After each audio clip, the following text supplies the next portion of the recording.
2025-26ರ ಆಯವ್ಯಯ ಮಂಡನೆಯಾಗಿದೆ. ಇದರಲ್ಲಿ ಆದಾಯ ತೆರಿಗೆದಾರರಿಗೆ ಬಂಪರ್ ಗಿಫ್ಟ್. ಇವತ್ತಿನ ಬಜೆಟ್ನ ಮೆಗಾ ಹೈಲೈಟ್. 12 ಲಕ್ಷ ಆದಾಯಕ್ಕೆ ಯಾವುದೇ ತೆರಿಗೆ ಇಲ್ಲ. 12 ಲಕ್ಷದವರೆಗೆ ಪರ್ ಮಂತ್, 1 ಲಕ್ಷದವರೆಗಿನ ಆದಾಯ, ವರ್ಷಕ್ಕೆ 12 ಲಕ್ಷದವರೆಗಿನ ಆದಾಯಕ್ಕೆ ಯಾವುದೇ ಆದಾಯ ತೆರಿಗೆ ಪಾವತಿ ಮಾಡಬೇಕಿಲ್ಲ. ಆದಾಯ ತೆರಿಗೆದಾರರಿಗೆ ಬಂಪರ್ ಕೊಡುಗೆ ಕೊಟ್ಟಿದೆ ಕೇಂದ್ರ ಸರ್ಕಾರ.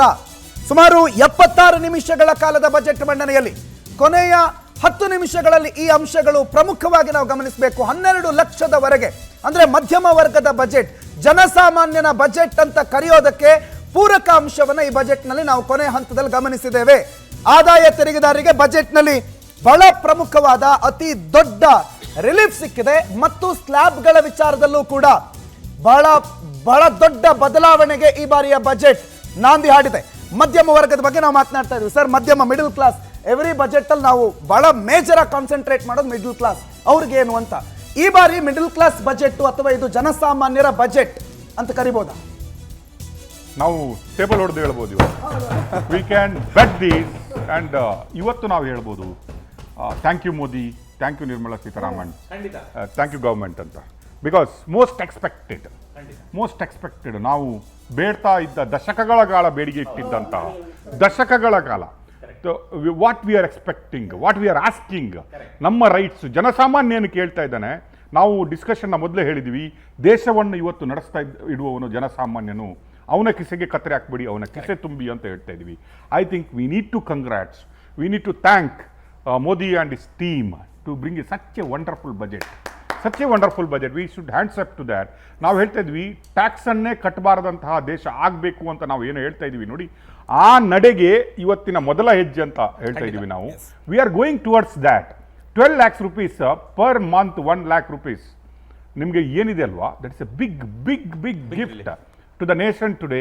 ಐ ಥಿಂಕ್ ಇದು ವಿಕಸಿತ ಭಾರತ್. ನಾವೇನು ವಿಕಸಿತ ಭಾರತ್ ಅಂತ ಹೇಳ್ತಾ ಇದ್ದೀವಿ, 2047 ನಾವು ಭಾರತ ದೇಶವನ್ನು ಎಲ್ಲಿ ಕಾಣಬೇಕಂತ ಹೊರಟಿದ್ದೀವಿ, ಅದರ ಏನು ಜಲಕ್ ಅಂತ ಏನು ಹೇಳ್ತಾ ಇದ್ದೀವಿ ಅಲ್ಲ. ಫಸ್ಟ್ ನಾವು ಎಲ್ಲ ಕನ್ಫ್ಯೂಸ್ ಆಗಿಬಿಟ್ವಿ. ನ್ಯೂ ಬಿಲ್ ವಿಲ್ ಇಂಟ್ರೊಡ್ಯೂಸ್ಡ್ ಇನ್ನೊಂದು ವಾರ ಬಿಟ್ಟು ಅಂತ ಹೇಳಿದಾಗ ನಾವೆಲ್ಲ ಅಂತ ಅಂದ್ಕೊಂಡ್ವಿ, ಡೆಲ್ಲಿ ಎಲೆಕ್ಷನ್ ಆದ ನಂತರ ಜನಸಾಮಾನ್ಯರಿಗೆ ಪುನಃ ತುಪ್ಪ ಸವರ್ತಾರೆ ಎನ್ನುವ ಒಂದು ಮೋಡಲ್ಲಿ ಹೋಗ್ಬಿಟ್ಟಿದ್ದೀವಿ. ಬಟ್ ನೌ ವಿ ಅಂಡರ್ಸ್ಟುಡ್ ಇದು ಎಲೆಕ್ಷನ್ ಬಜೆಟ್ ಅಲ್ಲ ಅನ್ನೋದು. ಎಸ್, ಪೊಲಿಟಿಕಲ್ ಪಾರ್ಟಿ ಆದಾಗ, ಒಂದು ಗೌರ್ಮೆಂಟ್ ಆದಾಗ ಎಲೆಕ್ಷನ್ ಥಿಂಕ್ ಮಾಡೇ ಮಾಡುತ್ತೆ, ಸ್ಟ್ರಾಟಜಿ ಮಾಡೇ ಮಾಡುತ್ತೆ. ನೀವು ಓವರಾಲ್ ಬಜೆಟನ್ನು ನೋಡಿದರೆ ಬಿಹಾರಿಗೆ ಒಂದು ಹೆಚ್ಚಿನ ಒತ್ತನ್ನು ಕೊಟ್ಟಿರ್ಬೋದು, ಅಥವಾ ನೀವು ಈ ಕಡೆ ಬಂದರೆ ಆಂಧ್ರ ಪ್ರದೇಶಕ್ಕೆ ಅಂತ ಸ್ವಲ್ಪ ಒತ್ತು ಕೊಟ್ಟಿರ್ಬೋದು. ದಟ್ ಈಸ್ ಆಲ್ ಒಂದು ಗೌರ್ಮೆಂಟ್ ನಡೆಸುವವನು ಮಾಡುವಂತಹ ಸ್ಟ್ರಾಟಜಿ ಅಂತ ಇರ್ಬೋದು. But here today everything is excused. ನಾವು ಹೆಮ್ಮೆ ಪಡುವಂತಹ, ಖುಷಿ ಪಡುವಂತಹ, ರಾಷ್ಟ್ರಪತಿಯವರು ಸ್ವೀಟ್ ಕೊಟ್ಟರು ನಿರ್ಮಲಾ ಸೀತಾರಾಮನ್ಗೆ. ನಾವೆಣಿಸಿದ್ವಿ ನಿರ್ಮಲಾ ಸೀತಾರಾಮನ್ ಅವರ ಆ ಸ್ವೀಟನ್ನು ನಮಗೆ ಹಂಚ್ತಾರಾ ಇಲ್ಲ ಅನ್ನುವ ಡೌಟ್ ಇತ್ತು. ಐ ಥಿಂಕ್ ಟುಡೇ ಬಜೆಟ್ ನಾವು ಇಡೀ ಭಾರತ ದೇಶ ಸೆಲೆಬ್ರೇಟ್ ಮಾಡುವಂತಹ ಬಜೆಟ್ ಮಾತ್ರ ಅಲ್ಲ, ಕಾಮನ್ ಪರ್ಸನ್ ನಾವು ಇದು ಗವರ್ಮೆಂಟ್ ಜನಸಾಮಾನ್ಯರಿಗಾಗಿ, ನಾವು ಜನರಿಗಾಗಿರುವ ಗವರ್ಮೆಂಟು ಅಂತ ಹೇಳ್ಕೊಂಡು ಏನು ತಿರುಗ್ತಾ ಇದ್ರಲ್ಲ ಇಷ್ಟರವರೆಗೆ, ಅದಕ್ಕೆ ನ್ಯಾಯ ಕೊಡುವಂತಹ ಬಜೆಟ್ ಇದಾಗಿದೆ. ನಾವು ಹಿರಿಯ ನಾಗರಿಕರಿಗೆ ಬಂತು ಏನೋ ಒಂದು 50,000 TDS exemption is gone up to 1 lakh ಅಂತ ಹೇಳುವಾಗ ಓಕೆ ಇದು ಇಷ್ಟಕ್ಕೆ ಬಂದು ನಿಲ್ಲುತ್ತೆ ಅನ್ನೋದು. ಈವನ್ ಟ್ಯಾಕ್ಸ್ ಸ್ಲ್ಯಾಬ್ಸ್ಗಳನ್ನು ನೋಡಿ ನೀವು, it is gone such A beautiful level. ಇನ್ನೂ ಅವರು ಹೇಳ್ತಾ ಇದ್ದಾರೆ, ಈವನ್ ನಾವು ಭಾರತೀಯ ದಂಡ ಸಂಹಿತೆಯನ್ನು ತೆಗೆದು ಯಾವ ರೀತಿಯಾಗಿ ನಾವು BNS ಆ್ಯಕ್ಟ್ ಅಂತಂದಿದ್ವು, ಅದೇ ರೀತಿಯಲ್ಲಿ ತೆರಿಗೆ ಸುಧಾರಣೆ ಆ್ಯಕ್ಟನ್ನು ನಾವು ತರ್ತೀವಿ, ಹೊಸ ಆ್ಯಕ್ಟನ್ನೇ ನಾವು ಇಂಟ್ರೊಡ್ಯೂಸ್ ಮಾಡ್ತೀವಿ ಆಗಸ್ಟ್ ಈ ತಿಂಗಳಲ್ಲಿ, ನೆಕ್ಸ್ಟ್ ವೀಕಲ್ಲಿ ಅಂತ ಹೇಳ್ತಾ ಇದ್ದಾರೆ. We may expect much more. But here ಜನತೆ ಎಲ್ಲ ಮರ್ತು ಬಿಟ್ರು. So whatever is done or not done in 11 years to come to an end, telling that there is a new account of opening to Modi is opened a new account with Nirmala Sitharaman, telling that there is a revolution in account systems.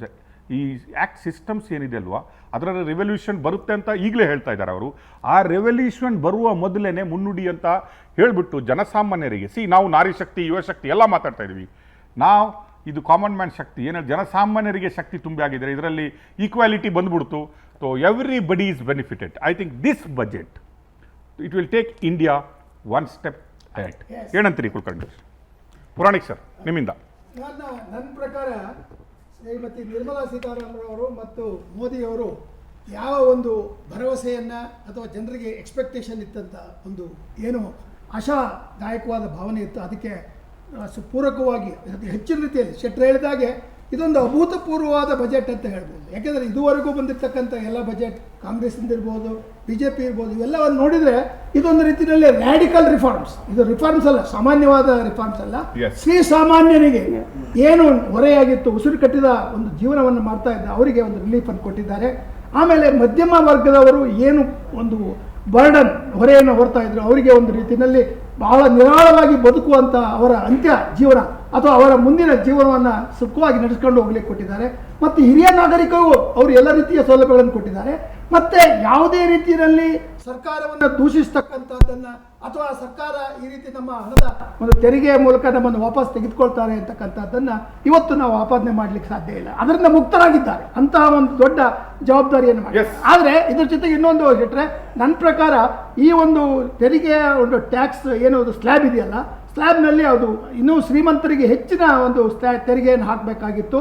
ಅದಾಗದೇ ಇರೋದ್ರಿಂದ ಇವತ್ತು ಭಾರತದಲ್ಲಿ ಶೆಟ್ಟರಿಗೆ ಗೊತ್ತಿದೆ, ಕೇವಲ 200 ಜನ ಅವರು billionaires ಆಗಿದ್ದಾರೆ. ಈ 200 ಜನ ಬಿಲಿಯನರ್ಸ್ ಹತ್ರ ನೀವು 40 to 45% ತೆಗೆದುಕೊಂಡ್ರು ಅವರಿಗೆ ಆದಾಯ ಬರುತ್ತೆ. ಯಾಕಂದರೆ ಯಾರು ಅವರ ಆದಾಯದಿಂದ ಅವರು ಸೋರಿಲ್ಲ ಅಥವಾ ಅವರು ಸೋತಿಲ್ಲ. ಆದ್ದರಿಂದ ಈ ರೀತಿಯ ಒಂದು ಹೊಸ ತೆರಿಗೆಯನ್ನು ಅವರ ಮೇಲೆ ಹಾಕಿ ಮತ್ತೆ ಫಾರಿನ್ ಡೈರೆಕ್ಟ್ ಇನ್ವೆಸ್ಟ್ಮೆಂಟ್ ಅಂತ ಮಾಡಿದ್ದಾರೆ. ಅದರಲ್ಲಿ ಇನ್ಶೂರೆನ್ಸ್ ಸೆಕ್ಟರು ನಮ್ಮ ಒಂದು LIC ಇದೆಯಲ್ಲ ಅದಕ್ಕೆ ಆಗ್ತಕ್ಕಂಥದ್ದನ್ನು ನಾವು ಚರ್ಚೆ ಮಾಡಿದ್ವಿ ಬಿಡುವಿದ್ದಾಗ. ಆದ್ದರಿಂದ ದೇಶೀಯ ಸಂಸ್ಥೆಗಳನ್ನು ಒಂದು ರೀತಿಯಲ್ಲಿ ಎನ್ಕರೇಜ್ ಮಾಡ್ತಕ್ಕಂಥದ್ದು.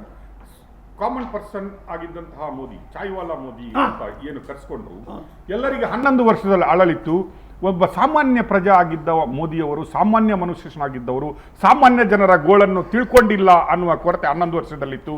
ಇವರು ಪ್ರೈವೇಟ್ ಸೆಕ್ಟರು ಅಥವಾ ದೊಡ್ಡ ದೊಡ್ಡ ಕಾರ್ಪೊರೇಟ್ ಸೆಕ್ಟರ್ಗಳಿಗೆ ಬಜೆಟ್ ಮಾಡ್ತಾ ಇದ್ದಾರೆ, ನಮಗೆ ಕೊಡ್ತಾ ಇಲ್ಲ ಅನ್ನುವ ಒಂದು ಕೊರಗೇನಿತ್ತು, ಜನಗಳ ಏನೊಂದು ಆಶಾಭಾವನೆ ಇತ್ತು. ಇವತ್ತು ಅದನ್ನು ಮೋದಿಯವರು yes I am for you. ನೀವು ವಿತ್ತ ಸಚಿವರು ಸ್ಟಾರ್ಟ್ ಮಾಡಿರೋದಲ್ಲೇ ಒಂದು ಕವನ ಹೇಳಿದರು, ತೆಲುಗು ಕವಿ ಬರೆದಂತಹ ಒಂದು ಕವನ ಹೇಳಿದರು, ದೇಶ ಅಂದರೆ ಖಾಲಿ ಮಣ್ಣಲ್ಲ, ದೇಶ ಅಂದರೆ ಜನಸಾಮಾನ್ಯರು ಅಂತ ಹೇಳಿದರು. ಐ ಥಿಂಕ್ ಆ ವಾಕ್ಯ ಏನು ಹೇಳಿದ್ರು, and this budget is proved nation is not just nation is for A common person ಅಂತ. ನಾನು ಈಗ ನಿಮ್ಮ ಹತ್ರ ಬರ್ತೀನಿ. ಕೇವಲ ಎಲೆಕ್ಷನ್ ಬಜೆಟ್ ಅಲ್ಲ, ಇದು ಒಂದು ರೀತಿಯಲ್ಲಿ ರಚನಾತ್ಮಕವಾದ exactly we are in celebration mode. ನಾನೀಗ ಇವರಿಗೆ ಬರ್ತೀನಿ. ಬಜೆಟ್ ಆಗುವಾಗಲೇ ಅವರು ಕುಡಿತಾ ಇದ್ರು, ನಾವು 15% ಕೇಳಿದ್ವಿ, 15 ಲಕ್ಷ ಕೇಳಿದ್ವಿ, 12 ಲಕ್ಷ ಕೊಟ್ಟರು. Yes it is done, we are achieved ಅಂತ. Yes your comment. Thank you. ಮೊದಲನೇದಾಗಿ ನಮ್ಮ ದೇಶದ ಪ್ರಧಾನಿ ಅವರಿಗೆ ಮತ್ತು ನಿರ್ಮಲಾ ಸೀತಾರಾಮನ್ ಅವರಿಗೆ ತುಂಬು ಹೃದಯದಿಂದ ನಾನು ನಮಸ್ಕಾರವನ್ನು ಹೇಳ್ತೇನೆ. ಯಾಕೆ ಅಂತ ಹೇಳಿದ್ರೆ ಇವತ್ತು ಮಧ್ಯಮ ವರ್ಗಕ್ಕೆ ಜಯ ಸಿಕ್ಕಿದೆ. ಮಧ್ಯಮ ವರ್ಗ 1 ಲಕ್ಷ 1.5 ಲಕ್ಷ ಆದಾಯವನ್ನ ಪಡೀತಿರುವಂತಹ ಮಧ್ಯಮ ವರ್ಗ ಇವತ್ತು ಖುಷಿಯಾಗಿ ಮನೆಗೆ ಹೋಗಿ, ಹೌದು ನನ್ನ ಹತ್ರ ದುಡ್ಡು ಬಂತು, ನನ್ನ ಜೋಬಲ್ಲಿ ದುಡ್ಡಿದೆ, ನಾನು ಇದನ್ನು ನನ್ನ ಮಕ್ಕಳ ಎಜುಕೇಷನ್ನಿಗೆ, ನನ್ನ ಹೆಲ್ತ್ ಕೇರ್ ಆಗ್ಬೋದು ಅಥವಾ ನನ್ನ ಖರ್ಚಿಗೆ ನಾನು ಉಪಯೋಗಿಸ್ಕೋಬೋದು ಅನ್ನೋಂತಹ ನಂಬಿಕೆ ವಿಶ್ವಾಸದಿಂದ ಇವತ್ತು ಮಧ್ಯಮ ವರ್ಗ ಮನೆಗೆ ಹೋಗುವಂತಹ ಸಿಹಿಯಾದ ಸುದ್ದಿಯನ್ನು ನಮ್ಮ ಕೇಂದ್ರ ಸರ್ಕಾರ ಕೊಟ್ಟಿದೆ. ಅದಕ್ಕೆ ಇಡೀ ದೇಶ, ಇಡೀ ಮಧ್ಯಮ ವರ್ಗ ಮತ್ತು ಇನ್ಕಮ್ ಟ್ಯಾಕ್ಸ್ ಪೇಯರ್ ಪರವಾಗಿ ನಾನು ತುಂಬ ಹೃದಯ ನಮಸ್ಕಾರವನ್ನು ಹೇಳಲಿಕ್ಕೆ ಇಷ್ಟಪಡ್ತೇನೆ. ಜೊತೆಯಲ್ಲಿ ಒಂದು ಈಗ ಹೊಸ ಆ್ಯಕ್ಟನ್ನು ಮಾಡ್ತೀವಿ ಅಂತ ಹೇಳ್ತಾ ಇದ್ದಾರೆ. ಯಾಕೆಂದರೆ ಒಬ್ಬ ಜನಸಾಮಾನ್ಯ ಯಾವತ್ತು ಸರ್ಕಾರಕ್ಕೆ ಎಕ್ಸ್ಪೆಕ್ಟೇಷನ್ನ ಸೆಟ್ ಮಾಡ್ತಾನೆ ಇರಬೇಕು. ಇದು ರಾಜ್ಯ ಸರ್ಕಾರ ಆಗ್ಬೋದು, ಕೇಂದ್ರ ಸರ್ಕಾರ ಆಗ್ಬೋದು. ಇವತ್ತು ನಮಗೆ ತುಂಬ ಖುಷಿಯಾಗಿದೆ. ಆದರೆ ನಮ್ಮ ಟ್ಯಾಕ್ಸ್ ರೂಲ್ಸ್ಗಳನ್ನು ಮಾಡಲಿಕ್ಕೆ ನಮಗೆ ಅವಕಾಶವನ್ನು ಕೊಡುವಂತಹ ಒಂದು ಟ್ಯಾಕ್ಸ್ ಪೇಯರ್ಸ್ ಬೋರ್ಡನ್ನು ಮಾಡುವ ನಿಟ್ಟಿನಲ್ಲಿ ಹೊಸ ಇನ್ಕಮ್ ಟ್ಯಾಕ್ಸ್ ಏನು ಮಾಡ್ತಾ ಇದ್ದಾರೆ ಅದರಲ್ಲಿ ಇದನ್ನು ಪ್ರಾವಿಷನ್ ಮಾಡಿ ಕೊಟ್ಟರೆ ಇದು ಬೋರ್ಡ್ ರೂಪದಲ್ಲಿ ರಾಜ್ಯ ಬರೀ ಪೊಲಿಟಿಕಲ್ ಇದಾಗ್ದಲೆ ಬೋರ್ಡ್ ಸಜೆಷನ್ ಮಾಡೋ ರೀತಿಯಲ್ಲಿ board driven income tax country ಆಗಬೇಕು ಅನ್ನೋದು ನಮ್ಮ ಇನ್ಕಮ್ ಟ್ಯಾಕ್ಸ್ ಪೇಯರ್ ಒಂದು ವಾದ. ಅದ್ರ ಜೊತೆಯಲ್ಲಿ ಇನ್ಕಮ್ ಟ್ಯಾಕ್ಸ್ ಯಾರೇ ಕಟ್ಟಲಿ, ಇವತ್ತು 12 ಲಕ್ಷಕ್ಕೆ ನಿಜವಾಗ್ಲೂ ಬೆನಿಫಿಟ್ ಸಿಕ್ಕಿದೆ. ಆದರೆ ಇದು 12 ಲಕ್ಷ ಇನ್ನು 5 ವರ್ಷಕ್ಕೆ ಇರ್ರಿಲೆವೆಂಟ್ ಆಗುತ್ತೆ. ಯಾಕೆ ಅಂತ ಹೇಳಿದ್ರೆ ಅವಾಗ ಆರ್ಥಿಕತೆ ಇನ್ನೂ ಜಾಸ್ತಿ ಆಗಿರುತ್ತೆ ಮತ್ತೆ ಖರ್ಚುಗಳು ಜಾಸ್ತಿ ಆಗಿರುತ್ತೆ. ಸೊ ಹಾಗಾಗಿ ಈ ಒಂದು ಇನ್ಕಮ್ ಟ್ಯಾಕ್ಸ್ ಯಾರು ಕಟ್ತಾ ಇದ್ದಾರೆ ಅವರಿಗೆ ಒಂದು ಬೋರ್ಡನ್ನು ಮಾಡಿ ಅದರಲ್ಲಿ ಒಂದು 20% ಭಾಗವನ್ನು ಇನ್ಕಮ್ ಟ್ಯಾಕ್ಸ್ ಪೇಯರ್ಸ್ಗೆ ವೆಲ್ಫೇರಿಗೆ ಕೊಡಬೇಕು.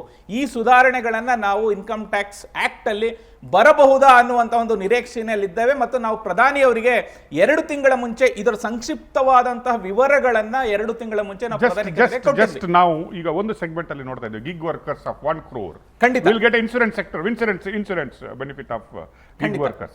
Same we may expect for the Expect for insurance income payers. tax.